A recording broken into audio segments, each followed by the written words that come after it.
सभी का मेरे YouTube channel digital world of art में स्वागत है। आज हम सभी लोग इंटरमीडिएट के पोएट्री सेक्शन का लेसन नंबर 2 पढ़ने जा रहे हैं। थॉमस कैरियो के द्वारा कंपोज की गई the true beauty. The true beauty is a unique type of poem. ये पोयम हमको ये बताती है कि वास्तविक सुंदरता आखिर होती क्या है और ऐसा कौन सा प्रेम है जो कभी समाप्त नहीं होता।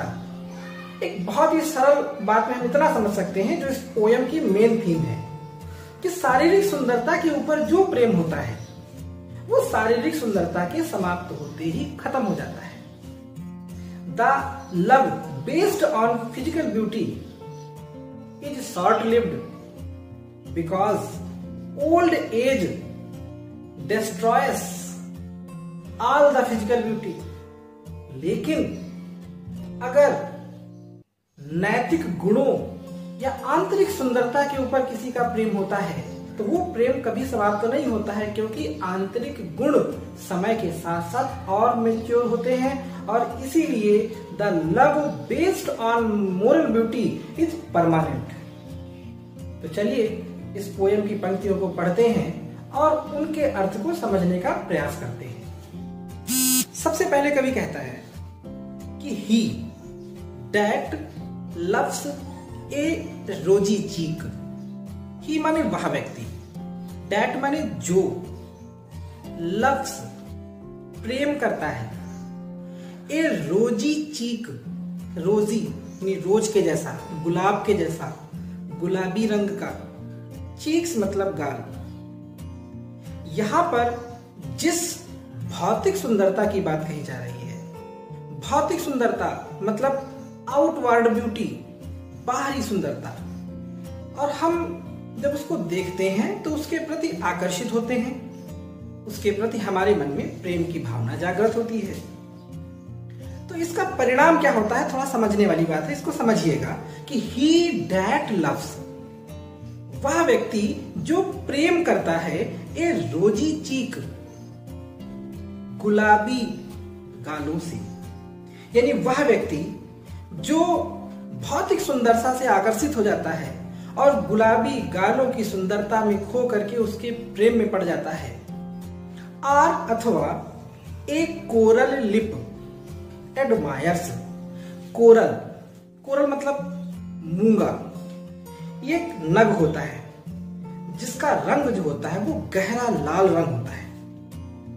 इसलिए यहाँ पर कोरल यानी मूंगा, यहाँ पर मूंगे का मतलब नहीं है, क्योंकि कोरल को एडजेक्टिव की तरह इस्तेमाल किया गया है। विशेषता बताएगा तो विशेषता इसकी यही है कि ये लाल रंग का होता है, यानी गहरे लाल रंग के लिप माने होठों की एडमायर्स प्रशंसा करता है।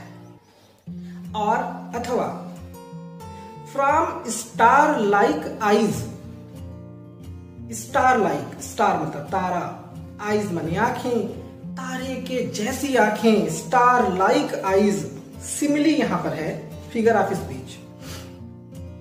और स्टार लाइक आईज अथवा तारे की जैसी आंखों की, आंखों से डज सीक तलाश करता है।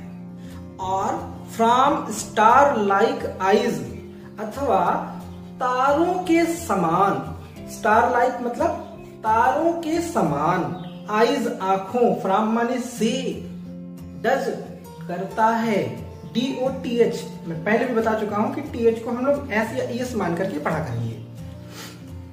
डज करता है, सीक तलाश।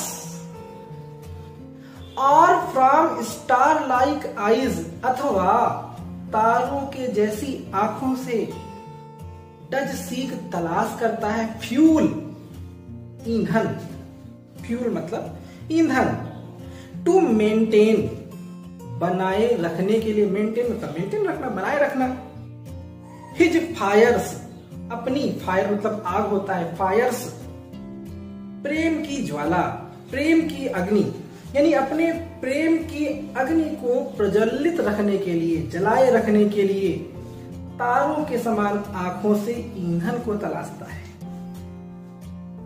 तो इन्होंने सिंपली एक फिजिकल ब्यूटी के जो मेन पॉइंट्स बताए कि beautiful cheeks, beautiful lips and star like eyes, और व्यक्ति क्या करता है, इन पर आकर्षित हो जाता है और इन पर आकर्षित होकर के उसके अंदर एक प्रेम की ज्वाला उत्पन्न हो जाती है। अब कवि कहता है कि एज ओल्ड टाइम, ओल्ड माने पुराना भी होता है, पोयम में इसका अर्थ वृद्धावस्था भी होता है। जैसे कि ओल्ड टाइम वृद्धावस्था का समय, या थोड़े पुराना हो जाने के बाद में, यानी थोड़ा समय बाद। As old times, sorry, as old time, जैसे जैसे बुढ़ापे का समय आता है या युवावस्था बीतती है, मेक्स माने कर देता है, दीज माने इनका, बीके माने होता है विनाश। जैसे जैसे समय पुराना होता है, समय आगे बढ़ता है, ये जो भौतिक सुंदरता है ये नष्ट हो जाती है। सो इस प्रकार से हिज फ्लेम्स, उसकी जो ज्वाला है, must waste away, waste away मतलब बेकार हो जाना, समाप्त हो जाना, नष्ट हो जाना। As old times make these decay, क्योंकि वृद्धावस्था का समय इन सब का विनाश कर देता है। युवावस्था में सुंदरता होती है निश्चित रूप से, लेकिन जब थोड़ा समय बीतता है, कितने समय रहती है सुंदरता, 10 वर्ष, 15 वर्ष, और उसके बाद में यही जो सुंदरता गालों की या आंखों की या होठों की होती है, ये पुरानी हो जाती है, इनकी सुंदरता समाप्त हो जाती है। तो कह रहा सो हिज फ्लेम्स, इसलिए अब जो प्रेम इसके ऊपर आधारित है, उसकी जो ज्वाला है प्रेम की, सो हिज फ्लेम्स, और इसलिए उसकी जो ज्वाला है मस्ट वेस्ट अवे, निश्चित रूप से समाप्त हो जाती है। The poet wants to say that the love based on physical beauty is short lived, as this beauty comes to an end, जैसे जैसे ये सुंदरता समाप्त होती है, the love based on physical beauty also comes to an end, वो भी समाप्त हो जाता है। सेकेंड स्टैंजा में कवि ने उन सुंदरताओं को बताया है जो कभी भी समाप्त नहीं हो सकती हैं, जो जीवन में हमेशा बनी रहती हैं। आइए देखते हैं कि कवि ने कौन सी बातों का सेकेंड स्टैंजा में जिक्र किया है।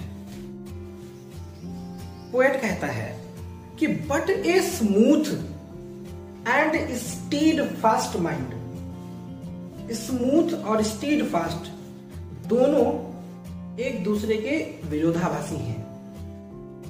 स्मूथ माने होता है कोमल, सॉफ्ट, और स्टीड फास्ट माने होता है दृढ़, मजबूत, इच्छा शक्ति वाला।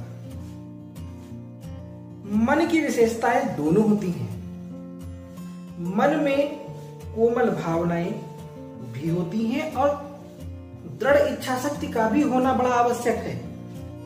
तो जिस व्यक्ति के मन में कोमल भावनाएं हैं, जिस व्यक्ति के मन में दृढ़ निश्चय वाली क्षमता है, ये पंक्ति कह रही है कि but a smooth and stead fast mind, लेकिन एक smooth, Komal and stead fast और दृढ़ इच्छा शक्ति वाला माइंड माने मस्तिष्क, जेंटिल थॉट्स, जेंटिल मतलब सज्जनता के, थॉट्स माने विचार, यानी विचारों से जो सज्जन होता है, एंड काम डिजायर्स, काम मतलब शांत, डिजायर्स इच्छाएं, और जिसकी इच्छाएं शांत हैं, जैसे हम लोगों ने पढ़ा था character of A happy life में कि who is not a slave of his ambitions that can be happy in his life. जो व्यक्ति अपनी इच्छाओं का गुलाम नहीं है, वो अपने जीवन में प्रसन्न रह सकता है।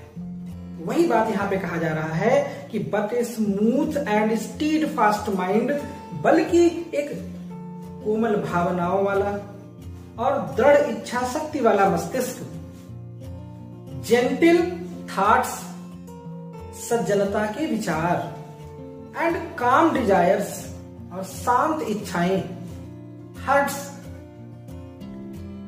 With equal love combined, heart माने हृदय, विद इक्वल मतलब समान, लव प्रेम से, कंबाइंड माने जुड़े हुए, समान प्रेम से जुड़े हुए हृदय, किंडल उत्पन्न करते हैं।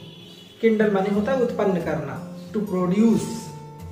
किंडल नेवर डाइंग फायर्स, उत्पन्न करते हैं कभी ना मरने वाली ज्वाला को। किंडल नेवर डाइंग फायर्स, वो कभी ना मरने वाली ज्वाला को उत्पन्न करते हैं। वेयर दीज आर नॉट, जहां पर ये नहीं है। वेयर माने जहां, दीज माने ये, आर माने है, नॉट माने नहीं। कभी कहता है कि जहां पर ये चीजें नहीं है। आई डेस्पाइस, मैं घृणा करता हूं, डेस्पाइस नफरत करना, हेट, आई डेस्पाइस मैं घृणा करता हूं। लवली चीक्स, ऐसे सुंदर गालों से, आर लिप्स अथवा होठों से, और आईज अथवा आंखों से। तो कभी का एक बड़ा सिंपल सा कॉन्सेप्ट है कि the love based on moral beauty is long lived. जो आध्यात्मिक सुंदरता के ऊपर प्रेम होता है वो लंबे समय तक रहता है। हो सकता है कि आउटवर्ड ब्यूटी इतनी ज्यादा ना हो, लेकिन आंतरिक सुंदरता जो होती है, जब उन आंतरिक विशेषताओं से किसी को प्रेम होता है, तो क्योंकि विशेषताएं ऐसी होती हैं जो समय के साथ और मैच्योर होती हैं और खिल जाती हैं, तो जाहिर सी बात है कि अगर विशेषताओं के ऊपर किसी का प्रेम आधारित है तो जैसे जैसे समय बीतेगा वो प्रेम भी बढ़ता चला जाएगा। तो that is a simple concept of Thomas carry, that the love based on physical beauty is short lived because it comes to end with the passage of time, but the love based on moral beauty is permanent, it never comes to an end। उम्मीद है कि आपको ये poem अच्छे से समझ में आ गई होगी। अगर आप लोगों को कोई भी समस्या आती हो तो आप नीचे कमेंट सेक्शन में मुझे कमेंट करके अपनी समस्या बता सकते हैं। और अगर आप चाहते हैं कि हम लोग आने वाले समय में ग्रामर की लाइव क्लास से जुड़ें तो कृपया इस चैनल को सब्सक्राइब जरूर कर लें। Thank you.